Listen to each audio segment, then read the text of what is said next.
¿Muestras este truco en fiestas? Ah, no, funciona terrible en las fiestas. Aquí vamos. 3.14159265358. Él es Grant Gusman. Vio un video viejo de mi canal acerca de cómo pensamos y de los dos sistemas de pensamiento. El sistema 2 es el sistema lento, consciente y con esfuerzo. Y el sistema 1 es subconsciente, rápido y automático. Para explorar cómo estos dos sistemas funcionan en su propia cabeza, Grant decidió memorizar 100 dígitos de pi. 3846. Luego, siguió avanzando. Ha memorizado hasta ahora 23,000 dígitos de pi en preparación para el récord estadounidense. 3038196. Son 200.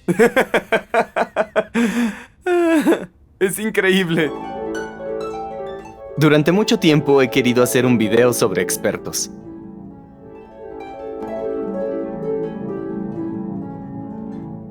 Él es Magnus Carlsen, 5 veces campeón mundial de ajedrez. Aquí le están mostrando tableros de ajedrez para que identifique la partida en la que ocurrieron. ¿Esto se parece muchísimo a Tal versus Botvinnik? Ups. Esta es obviamente la partida 24 de Sevilla. Ahora jugaré una apertura y puedes detenerme cuando reconozcas la partida. Y si puedes mencionar quién jugaba con negras. ¿Bien? Estoy seguro que has visto esta apertura antes. Sí, es de Anand. ¿Contra quién? Zapata. ¿Cómo hace esto? Parece un superpoder. Hace algunas décadas los científicos querían saber qué hace especiales a los expertos como los maestros de ajedrez. ¿Tienen coeficientes intelectuales muy altos? ¿Razonamiento espacial superior al promedio? ¿Mejores memorias a corto plazo? Bueno, resulta que como grupo, los maestros de ajedrez no son excepcionales en ninguno de estos criterios. Pero un experimento mostró cómo era que su desempeño era ampliamente superior al de los amateurs. En 1973, William Chase y Herbert Simon reclutaron a 3 jugadores de ajedrez: un maestro, un jugador clase A, es decir, un avanzado, y un principiante. Colocaron un tablero con alrededor de 25 piezas posicionadas como podrían estar durante una partida. A cada jugador se le permitió mirar el tablero por 5 segundos. Luego, se les pidió que replicaran la posición del tablero según su memoria en un segundo tablero frente a ellos. Los jugadores podrían usar todos los vistazos de 5 segundos que quisieran para lograr que los tableros sean iguales. De tan solo el primer vistazo, el maestro pudo recordar las posiciones de 16 piezas. El jugador clase A pudo recordar 8 y el principiante solo 4. El maestro necesitó la mitad de los vistazos que necesitó el clase A para llegar al tablero perfecto. Luego los investigadores ordenaron el tablero con las piezas en posiciones que nunca existirían en una partida real. Y ahora el maestro no fue mejor que el principiante. Luego del primer vistazo, todos los jugadores, sin importar el rango, podrían recordar la ubicación de solamente 3 piezas. Los resultados son claros. Los expertos en ajedrez no tienen una mejor memoria en términos generales, sino que tienen una mejor memoria específicamente para las posiciones de ajedrez que podrían ocurrir en un juego real. Esto implica que lo que hace especial a un maestro de ajedrez es que ha visto muchísimos, pero muchísimos juegos de ajedrez. Y durante ese tiempo, sus cerebros han aprendido patrones, por lo que en lugar de ver las piezas individualmente y en posiciones individuales, ven una menor cantidad de configuraciones reconocibles. Esto se llama agrupamiento. Lo que hemos almacenado en la memoria a largo plazo nos permite reconocer estímulos complejos como una sola cosa. Por ejemplo, reconoces esto como pi, en vez de como una hilera de 5 números sin relación, o garabatos sin sentido para el caso. Hay una secuencia maravillosa que me gusta mucho que es 30173. Y para mí eso significa que Stephen Curry, el número 30, ha ganado 73 partidos, que es el récord del año 2016, 30173. Centralmente, la maestría está relacionada con el reconocimiento. Magnus Carlsen reconoce posiciones de ajedrez de la misma forma que reconocemos rostros, y el reconocimiento lleva directamente a la intuición. Si ves un rostro enojado, tienes una idea bastante clara de lo que vendrá después. Los maestros de ajedrez reconocen posiciones en el tablero e instintivamente saben cuál será la mejor jugada. La mayoría del tiempo sé qué debo hacer. No tengo que pensarlo. Desarrollar la memoria a largo plazo de un experto lleva mucho tiempo. 10,000 horas es la regla de oro popularizada por Malcolm Gladwell, pero 10,000 horas de práctica por sí solas no son suficientes. Hay otros 4 criterios que deben alcanzarse, y en las áreas donde esos criterios no se alcancen, es imposible convertirse en un experto. El primer criterio es realizar muchos intentos y recibir retroalimentación. Los jugadores de tenis hacen cientos de derechazos como práctica. Los jugadores de ajedrez juegan miles de partidas antes de llegar a ser maestros. Los físicos resuelven miles de problemas de física.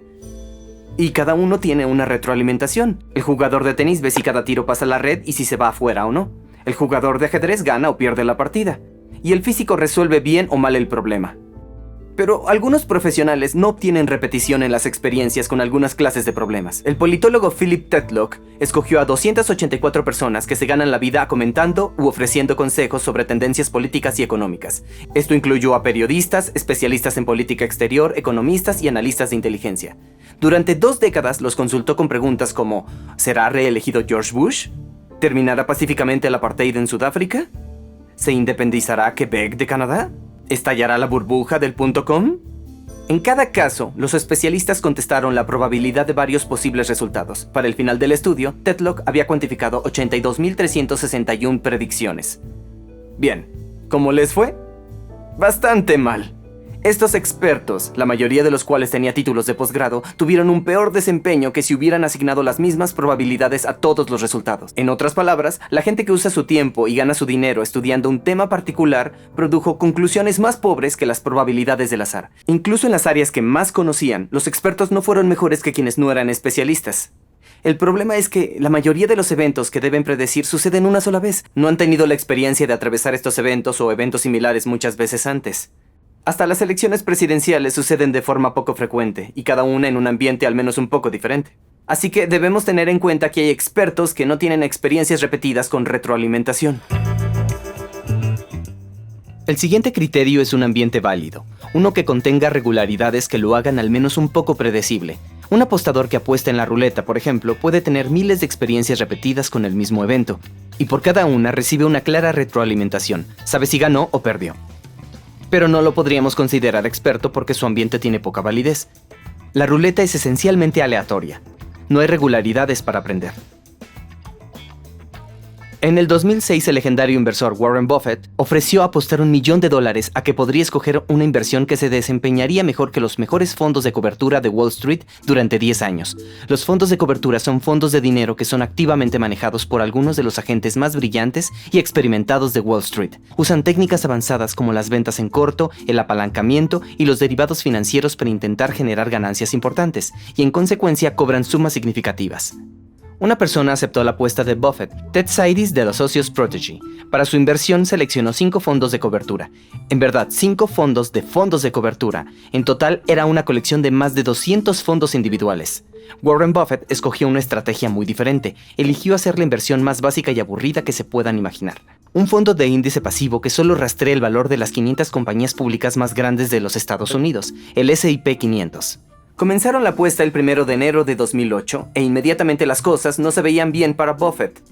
Fue el comienzo de la crisis financiera mundial y el mercado se derrumbó. Pero los fondos de cobertura podían cambiar sus acciones y hasta lucrar con las caídas de los mercados. Así fue que perdieron algo de valor, pero no tanto como el promedio del mercado. Los fondos de cobertura se mantuvieron a la cabeza por los siguientes 3 años, pero para 2011 el S&P 500 los había alcanzado. Y de allí en adelante ni siquiera había competencia, el promedio del mercado se elevó, dejando muy por detrás a los fondos de cobertura. Luego de 10 años, el fondo de índice de Buffett ganó un 125.8% y los fondos de cobertura un 36%. El desempeño del mercado no fue inusual durante este periodo. A 8,5% de crecimiento anual casi alcanza el promedio histórico del mercado bursátil. Entonces, ¿por qué tantos profesionales de la inversión, con años de experiencia en la industria, con la capacidad de investigar y muchos beneficios financieros para incentivarlos, fallaron en vencer al sistema? Bueno, porque el mercado bursátil es un ambiente de baja validez. En un corto plazo, los movimientos de precios de las acciones son casi completamente aleatorios. Por lo tanto, la retroalimentación, a pesar de ser clara e inmediata, no refleja en verdad nada acerca de la calidad de las decisiones tomadas.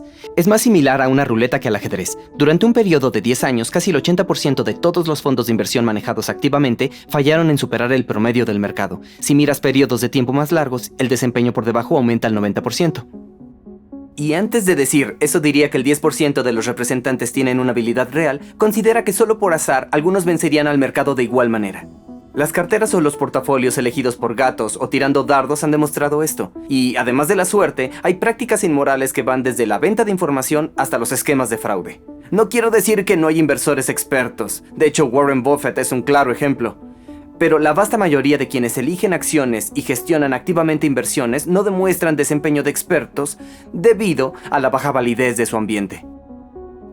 Una nota al margen. Si sabemos que la elección de acciones usualmente deja malos resultados a largo plazo y que las tarifas que los gestores activos cobran raramente compensan una mejora en el desempeño, ¿por qué hay tanto dinero invertido en acciones individuales, fondos mutuales y fondos de cobertura? Déjenme responder eso con una historia. Existió un experimento llevado a cabo con ratas y humanos, en el que había un botón rojo y un botón verde que podían iluminarse. El 80% del tiempo se ilumina el botón verde y el 20% del tiempo se ilumina el botón rojo, pero aleatoriamente. Nunca puedes estar seguro de qué botón se iluminará. Y la tarea para el sujeto, sea este rata o humano, es adivinar de antemano cuál botón se iluminará y apretarlo. A las ratas, si adivinan bien, les dan algo de comida, si no, una leve corriente eléctrica. La rata rápidamente aprende a apretar solo el botón verde y aceptar el porcentaje de 80% de éxito. Los humanos, por otro lado, usualmente presionan el botón verde, pero de vez en cuando intentan predecir cuándo se encenderá la luz roja. Como resultado, adivinan correctamente solo el 68% de las veces. Tenemos dificultad en aceptar los resultados promedio, vemos patrones por doquier, incluso en la aleatoriedad, e intentamos vencer al promedio al predecir el patrón. Pero cuando no hay patrón, esto es una estrategia terrible. Incluso cuando sí hay patrones, necesitas retroalimentación a tiempo para poder aprenderlos. Y YouTube lo sabe, y es por lo cual la primera hora luego de subir un video, te dicen cómo se compara su desempeño con el de tus últimos 10 videos. Hasta lanzan confeti si el video supera a los demás. Sé que parece un poco tonto, pero ni te imaginas lo poderosa que es esta recompensa, y todo el esfuerzo que un YouTuber pone en alcanzar esta dosis cargada de dopamina. Para entender la diferencia entre la retroalimentación inmediata y atrasada, el psicólogo Daniel Kahneman contrasta las experiencias de los anestesiólogos y de los radiólogos. Los anestesiólogos trabajan al lado del paciente y obtienen una retroalimentación inmediata. ¿Está inconsciente el paciente? ¿Tiene signos vitales estables? Con esta retroalimentación inmediata es más fácil para ellos aprender las regularidades de su ambiente. Los radiólogos, por otra parte, no reciben una retroalimentación veloz de sus diagnósticos y a veces ni la reciben. Esto hace que mejorar sea más difícil para ellos. Los radiólogos típicamente solo diagnostican correctamente el cáncer de mama un 70% de las veces. Las retroalimentaciones atrasadas también son un problema para los oficiales de admisión de las universidades y la gente de reclutamiento. Luego de aceptar a alguien en una universidad o contratar a alguien en una compañía, quizás nunca te enteras cómo les ha ido. Esto hace más difícil reconocer los patrones en los candidatos ideales. En un estudio, Richard Melton intentó predecir las calificaciones de los ingresantes al final de su primer año en la universidad. Un grupo de 14 consejeros entrevistó a cada estudiante por casi una hora. También tenían acceso a sus calificaciones, varios exámenes de aptitud y un ensayo de 4 páginas escrito por ellos. Para compararlos, Melton creó un algoritmo que usaba solo una fracción de toda esa información. Solo las calificaciones y un examen de aptitud. Sin embargo, la fórmula fue más precisa que 11 de los 14 consejeros. El estudio de Melton se reportó en conjunto con más de una docena de otros resultados similares a través de una variedad de otras áreas, desde predecir quién violaría la libertad condicional hasta quién tendría éxito como piloto. Si alguna vez te han negado la admisión en una institución educativa o no te han dado un trabajo, se siente como si un experto hubiera considerado tu potencial y hubiera decidido que no tienes lo que hace falta para triunfar. Me rechazaron 2 veces de un instituto de cine y 2 de un programa de teatro. Y es reconfortante saber que los guardianes de estas instituciones no predicen muy bien quién tendrá éxito a futuro. Si estás en un ambiente válido, con experiencias repetidas con los mismos eventos, con retroalimentaciones a tiempo por cada intento, ¿te convertirás en un experto en aproximadamente 10,000 horas? Desafortunadamente, no. Porque la mayor parte de nosotros queremos estar cómodos. Para muchas tareas de la vida, podemos volvernos competentes en un periodo corto de tiempo. Piensa, por ejemplo, en conducir un automóvil. Al principio parece un gran desafío, ocupa todo nuestro sistema 2, pero después de 50 horas se torna automático. Se hace cargo el sistema 1 y puedes hacerlo sin demasiado pensamiento consciente. Luego de eso, manejar más horas no mejora el desempeño. Si quieres seguir mejorando, debes intentar manejar en situaciones desafiantes como nuevos terrenos, velocidades más altas o un clima complicado. Yo toco la guitarra hace 25 años, pero no soy un experto porque suelo tocar las mismas canciones. Es más fácil y es divertido. Pero para aprender tienes que practicar al límite de tu habilidad, empujarte fuera de tu zona de confort. Tienes que usar mucha concentración y repetidamente, metódicamente intentar cosas en las que no eres bueno. Puedes practicar todo exactamente como es y exactamente como está escrito, pero a una velocidad tal que tienes que pensar y saber exactamente dónde estás y lo que tus dedos están haciendo, cómo se siente. Esto se conoce como práctica deliberada, y en muchas áreas los profesionales no se involucran con la práctica deliberada y su desempeño no mejora, de hecho, a veces empeora. Si estás experimentando dolor en el pecho y entras a un hospital, ¿preferirías que el doctor sea recientemente graduado o alguien con 20 años de experiencia? Investigadores hallaron que las habilidades para el diagnóstico en estudiantes de medicina aumentan con su tiempo estudiando, lo cual tiene sentido. Mientras más casos has visto, mejor eres para notar patrones. Pero esto solo funciona hasta cierto punto. Al tratarse de enfermedades extrañas del corazón o de los pulmones, los médicos con 20 años de experiencia fueron peores para diagnosticarlas que los recientemente graduados. Y eso es porque no han pensado en esas enfermedades extrañas en mucho tiempo. Son menos capaces de reconocer sus síntomas. Solo luego de un curso de repaso, esos médicos pudieron diagnosticar esas enfermedades. Y puedes ver el mismo efecto en el ajedrez. El mayor predictor de nivel de habilidad no es el número de partidas o torneos jugados, sino la cantidad de horas usadas para estudiar seriamente y en soledad. Los jugadores pasan miles de horas solos aprendiendo sobre teoría del ajedrez, estudiando sus propias partidas y las de los demás, y juegan mediante composiciones diseñadas para ayudarte a reconocer patrones tácticos. En el ajedrez, como en otras áreas, puede ser desafiante forzarte a practicar deliberadamente. Es por esto que los entrenadores y docentes son tan valiosos. Pueden reconocer tus debilidades y asignar tareas para encarar. Para convertirte en experto, tienes que practicar por miles de horas fuera de tu zona de confort, intentando hacer las cosas que aún no logras. La verdadera maestría es maravillosa de ver. Para mí, se ve como magia, pero no lo es. En esencia, la maestría es reconocimiento, y el reconocimiento proviene de la increíble cantidad de información estructurada almacenada en la memoria a largo plazo. Para construir esa memoria se requieren 4 cosas: un ambiente válido, muchas repeticiones, retroalimentación a tiempo y miles de horas de práctica deliberada. Cuando se alcanzan esos criterios, el desempeño humano es impresionante. Y cuando no, tenemos personas que consideramos expertos que en verdad no lo son.